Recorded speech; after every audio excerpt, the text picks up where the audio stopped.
Olá, o meu nome é Paulo Cogos e este vídeo é sobre os arrastões. Eu estou rouco de tanto gritar com comunista na Fefeleche, mas vou fazer o vídeo mesmo assim. Os arrastões estão se tornando um problema endêmico das praias do Rio de Janeiro e de outras cidades. As pessoas não mais podem ir à praia tranquilas sem serem vítimas de violência física, de agressões. E isso precisa acabar imediatamente! Aliada do mal, cúmplice desses bandidos vagabundos, está a esquerda e a sua conversa mole de que esses vermes são vítimas da sociedade. É evidente que a sociedade é que é vítima desses vermes. Mas a esquerda, com a sua linguagem orwelliana e seu relativismo moral, tentam perverter a mentalidade das pessoas, apregoando coisas como arrastões são desejáveis, arrastões são um bom programa de transferência de renda. Juro, teve um cara que falou isso. Eu nem vou falar o nome dele porque eu parei de fazer propaganda dos inimigos da sociedade que devem ser ignorados, esquecidos, desprezados e ostracizados. Mas esse professorzinho de merda foi até a USP e falou que os riquinhos mimados têm mais é que ser espoliados mesmo. Conseguimos então chegar a um ponto mais bizarro do que as falácias de Proudhon, que dizia que a propriedade é um roubo. Agora estão dizendo que a propriedade é legítima desde que seja roubada. É isso que a esquerda está tentando fazer. Lembrem-se que os impostos também são assalto à mão armada, que no começo as pessoas encaravam assim mesmo. Era um tributo pago para os bárbaros para eles não saquearem as suas cidades.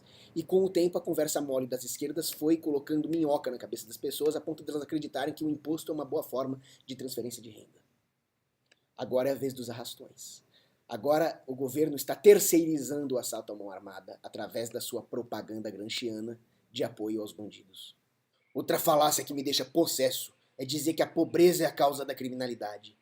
Essa é a frase mais nojentamente elitista que eu já ouvi na vida. Estão chamando pobre de bandido. Ser pobre não implica em ser bandido, seus elitistazinhos de merda. E o pior é que a esquerda não é monopolista dessa falácia. Eu já vi libertário falando essa baboseira. Eu vi com meus próprios olhos. I saw with my own fucking eyes, como diria o Sanos, um vlogueiro libertário afirmar a seguinte barbaridade: que a causa da criminalidade dos arrastões é a pobreza gerada pelas intervenções do Estado na economia. Qualquer pessoa versada em economia sabe que, de fato, as intervenções do Estado necessariamente geram pobreza, mas essa não é a causa da criminalidade. A causa é a maldade intrínseca do criminoso, a perda de valores, é a pobreza moral e não a pobreza material. O estudo do criminologista David Kennedy, do Crime Prevention Center at John Jay College, nos mostra exatamente isso. Os anos de Grande Depressão, nos quais a população americana estava depauperada, tiveram índices de criminalidade extremamente baixos, principalmente se comparados aos anos 20, os chamados Roaring Twenties, os anos loucos, onde as pessoas tinham dinheiro para gastar à vontade por causa da expansão creditícia, sem respaldo em poupança. O economista George Guido Husserl nos mostra, por exemplo, os efeitos culturais perversos dessa expansão monetária, que degradam os valores morais das pessoas. Isso explica boa parte da criminalidade nos anos 20. Nos anos 30, as pessoas estavam depauperadas, mas elas foram obrigadas a se voltar para valores morais, a valores de trabalho, de poupança, o que diminuiu o nível de criminalidade. Isso nos mostra o papel dos valores e a total falta de correlação entre prosperidade material e criminalidade. Mas a causa dos crimes mais graves, esses que envolvem violência contra inocentes, é muito mais profunda, está intimamente relacionada à maldade intrínseca do criminoso, a uma perversão da sua natureza. É isso que nos explica os psicólogos Yoshiston e Samenov, que fizeram um estudo da personalidade criminosa e acharam algumas características em comum, como por exemplo a ausência de empatia, o autointeresse crasso, a negação de qualquer obrigação para com o próximo e negação da responsabilidade, o desejo sociopático de poder e controle. São essas as características dos criminosos. Não tem nada a ver com pobreza, tem a ver com maldade. Tem a ver, sabe com o quê? Com filha da putagem. Os criminosos, conforme foi descoberto por esse estudo, estão no pleno controle das suas ações e o crime é resultante das suas escolhas pessoais tomadas desde a tenra-idade, conforme os estudos de Yoshiston e Samenov. Mas eles são maus, eles são violentos por natureza. E isso refuta o que o vlogueiro ao qual me referi disse no seu vídeo, que a violência não é intrínseca à natureza humana. É sim. Tanto isso é verdade que o livro A Guerra Antes da Civilização nos mostra que o pessoal guerreava já na pré-história. Leiam também o livro Assustador, A História da Maldade, e vocês vão ver que a maldade e a violência são parte da natureza humana, sim. É claro que essa não é a natureza da criação divina, do teomorfismo humano.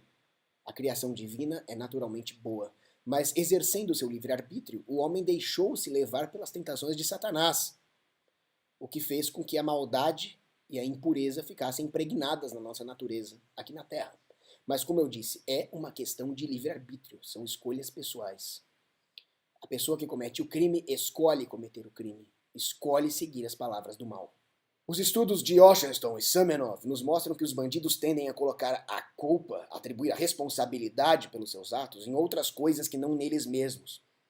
Estratégico, racional do ponto de vista desses malandros, mas é assustador, é estarrecedor quando as pessoas de bem, as vítimas, caem nesse jogo e fazem o jogo dos bandidos, colocando a culpa em outras coisas que não nos próprios bandidos. O vlogueiro libertário ao qual me referi, por exemplo, atribuiu a culpa à pobreza gerada pelas intervenções econômicas do Estado. E eu já disse que a culpa é da maldade do criminoso. Mas é preciso se lembrar que o crime e o Estado são grandes aliados. Essa aliança foi explorada, por exemplo, por teóricos inescrupulosos comunistas da escola de Frankfurt, como Theodor Adorno e Herbert Marcuse. Este último percebeu que o proletariado, no sentido tradicional do termo, não poderia ser usado como ferramenta revolucionária para a implementação de um Estado comunista, uma vez que o trabalhador pobre já havia percebido as benesses do capitalismo. Então ele buscou um novo proletariado, o crime, os bandidos. Prova disso é que grupos terroristas de extrema esquerda, de luta armada, como o MR8, o VAR Palmares, a LN e hoje o MST, nunca conseguiram o grau de condescendência psicossocial atingida pelos próprios bandidos. Condescendência essa resultante da perversão de valores perpetrada por mecanismos gramscianos, como, por exemplo, a doutrinação no Ministério da Educação ou as baboseiras apregoadas pelos canalhas da mídia. É a aliança entre Estado e crime organizado. E crime, em geral. Temos então uma situação grotesca. As pessoas com medo e vitimadas pelo crime vão legitimar um Estado cada vez mais forte. Mas, ao mesmo tempo, elas atribuem o crime à pobreza, então elas demandam um estado de bem-estar social. Mas o Estado aumenta a pobreza e promove o crime e a insegurança, alimentando assim esse círculo vicioso. Fica fácil entender, portanto, a aliança entre o Estado e o crime. Mas o que leva um cidadão comum a ser complacente com os bandidos e até a compactuar com o crime? É difícil de entender, mas eu diria que a inveja e a hipocrisia nos dão boas pistas. As pessoas têm tanta inveja uma das outras que elas chegam a compactuar com qualquer coisa que expolie o trabalho conquistado pelo próximo honestamente. E elas travestem essa inveja de preocupação social. Eles não admitem a inveja, porque dos 7 pecados capitais, a inveja é aquele que é chamado de pecado envergonhado, o único pecado da qual a pessoa nunca se orgulha, ela tem vergonha de falar. Mas é o que acontece. Esquecem que o pobre é o principal afetado e que elas também podem ser afetadas. Mas o fato é que é uma atitude hipócrita, como disse o Farid Zakaria numa palestra deles. Por que as pessoas não pegam o próprio dinheiro e ajudam os pobres, ao invés de querer que o governo roube as outras, ou que os bandidos roubem os outros, para dar para os supostos pobres, que na verdade são bandidos? Porque são hipócritas, porque elas dizem ter um certo padrão moral que elas não conseguem aplicar a elas mesmas. É a mentalidade do escravo. É a mentalidade de achar que o Estado ou até que os bandidos têm que resolver o problema social por elas. Mas o problema não é social, como eu já disse. O problema é de maldade. Quem acha que o pobre é bandido porque é pobre está julgando os outros por si próprios. Eles, esses defensores de bandidos, sim, é que são perigosos, é que são maus e que roubariam se pudessem, mas nem a coragem para roubar eles têm, de tão lixo que eles são. Muito diferente de um depoimento que eu li de uma menina pobre que ganha R$1.000 por mês trabalhando de segunda a sábado e que teve o seu celular violentamente subtraído em um desses arrastões. Celular este que ela custou para comprar com trabalho duro. E ela disse, mesmo se eu fosse rica, não justificaria, porque é uma agressão contra inocentes. Essa é uma menina direita. Infelizmente ela cometeu um erro de dizer que ela paga os seus impostos direitinho, esquecendo-se que a sonegação é uma legítima defesa contra o ladrão estatal. Mas o fato é que as pessoas possuem uma rejeição natural ao crime e que a esquerda tenta perverter, alimentando assim o sentimento da inveja para conseguir esse objetivo. Embora a pobreza não gere crime, o contrário é verdadeiro. O crime gera pobreza. O sociólogo Helmut Schuck, nos mostra os efeitos dessa economia da inveja, representada pela complacência com o crime e com os impostos e com toda essa baboseira de redistribuição de renda. Quando as pessoas sabem que tudo aquilo que elas acumularam de capital honesto será espoliado, elas tendem a investir para o futuro cada vez menos, elas tendem a ter a sua preferência temporal aumentada e pensar cada vez mais a curto prazo. E todo o investimento futuro passa a ser feito de maneira cada vez menos coordenada socialmente e mais atomista. Ou seja, os projetos futuros das pessoas serão feitos de maneira mais discreta para poder escapar às instituições de inveja, sejam elas os impostos ou sejam elas os bandidos. Dessa forma, os projetos de investimento vão ter cada vez menos impacto social, cada vez menos impacto comunitário e passarão a ser voltadas para o consumo imediato. O crime afeta principalmente os pobres, que perdem muito, perdem o salário suado que eles ganharam. O crime afasta os turistas, que trariam dólares para nós, e nós vemos que o dólar é cada vez mais valorizado, já está batendo em 4,50. A criminalidade é uma ferramenta de espoliação de riqueza e de geração de medo. E ao impor custos às pessoas para o seu usufruto do lazer, uma vez que o lazer se torna cada vez mais arriscado, isso retira os incentivos que as pessoas têm para trabalhar, para acumular capital e para arriscar o seu dinheiro em projetos de investimento. E é óbvio que isso prejudica os pobres. Outra coisa que Helmut Schuck nos mostra é que quanto mais condescendentes nós somos com o homem invejoso, pior ele se torna. E a sua teoria pode ser comprovada pela observação do seguinte fato histórico. O verão de 1991 para 1992, no Rio de Janeiro, ficou conhecido como o verão do arrastão, no qual os bandidos arrancavam as bolsas das mulheres, as correntes, e saíam correndo. Fomos condescendentes com eles.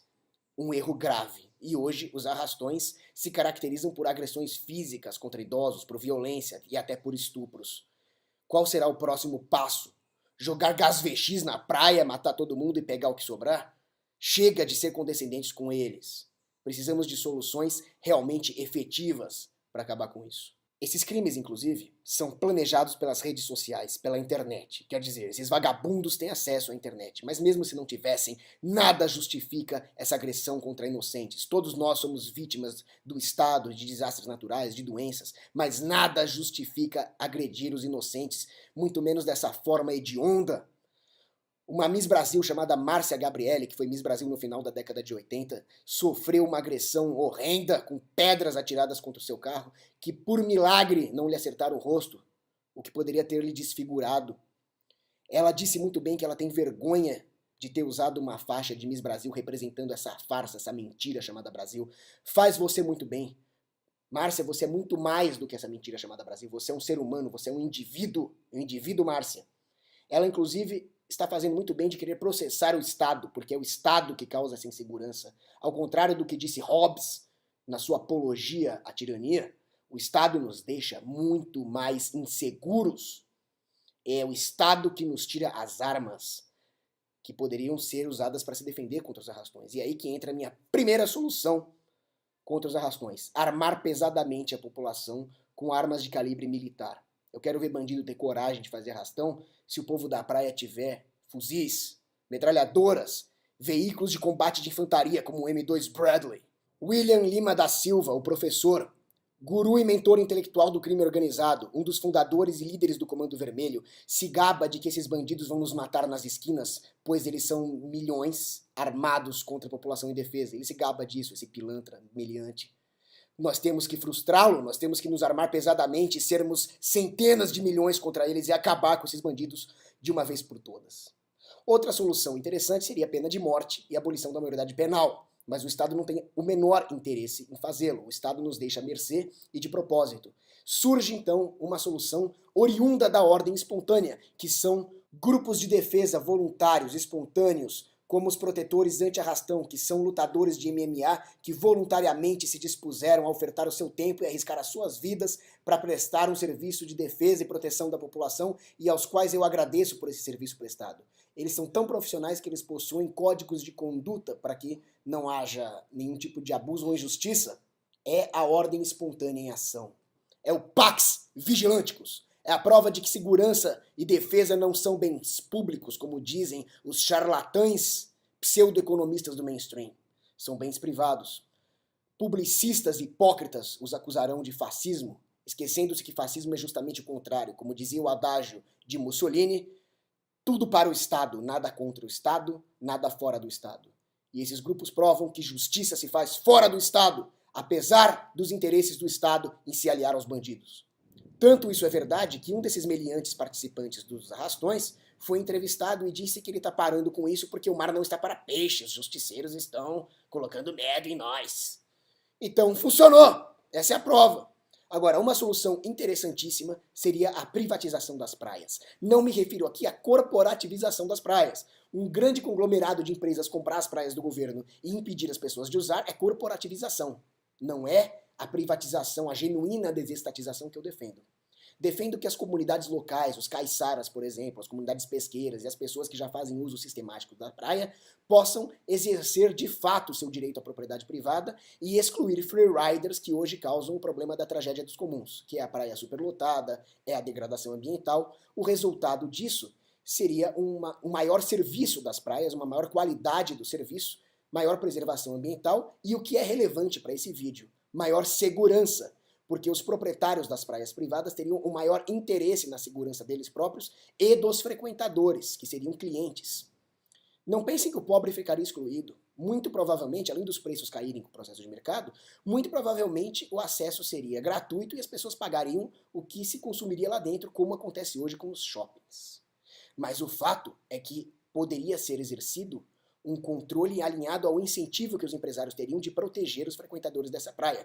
Eles poderiam, inclusive, contratar empresas de segurança privadas, que, se dependesse de mim, poderiam sim estar armadas com armamento militar, como, por exemplo, o CLANF, o carro lagarta anfíbio, capaz de carregar soldados privados de infantaria para outras praias através do mar. Essa cooperação entre as empresas de segurança traria uma enorme capacidade de defesa de várias praias, e assim, finalmente, o pobre poderia usufruir de praias mais seguras. Um abraço.